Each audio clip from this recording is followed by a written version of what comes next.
இன்றைக்கி நம்ம பார்க்க போகிற படம் பார்த்திங்கன்னா மிஸ்டர் எக்ஸ். இது வந்து பல ஆயிரம் வருஷத்துக்கு முன்னாடி எடுத்துகிட்டு வந்த ஒரு அணுகுண்டு.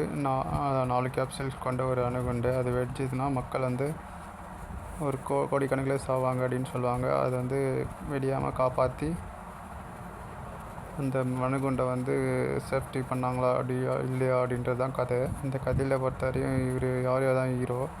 அவர் தான் வந்து அந்த அணுகுண்டை வந்து சேஃப்டி பண்ண போவார். அதுக்கு முன்னாடி வந்து சரத்குமார் பார்த்துட்ருப்பார். அவர் வந்து அண்டர் கவரில் வந்து ராவாக இருப்பார். இவரும் ரா தான்.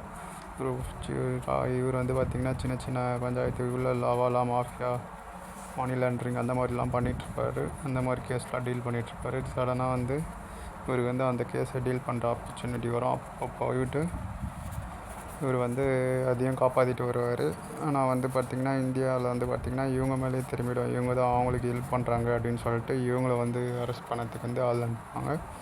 இதுக்கப்புறமா வந்து அவங்களுக்கு வந்து இவங்க தரப்பு கேட்டதுக்கப்புறம் இவங்க வந்து உண்மையான ரா ஏஜென்ட் தான். இவங்க வந்து அவங்களுக்கு ஹெல்ப் பண்ணுறன்றது தெரிய வரும். அதுக்கப்புறம் இவங்க 2 பேரும் சேர்ந்து ஒர்க் பண்ணி கடைசியில் அந்த அணுதாயத்தை வந்து வெடிக்காமல் தடுத்தாங்களா இல்லையா அப்படின்றது தான் கதை. இதில் அதுல்யா ரவி தான் வந்து அந்த அணுத்தை வெடிக்க வைக்கிறதுக்கு வந்து ப்ரோக்ராம் பண்ணுற ஒரு ஆள்.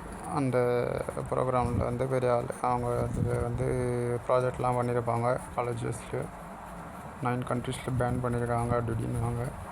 அதுக்கப்புறம் லாஸ்ட்டில் வந்து பார்த்திங்கன்னா இந்த அணுதாயத்தை வெடிக்காமல் தடுத்து இல்லைன்னா சாவச்சிருவார் ஹீரோ.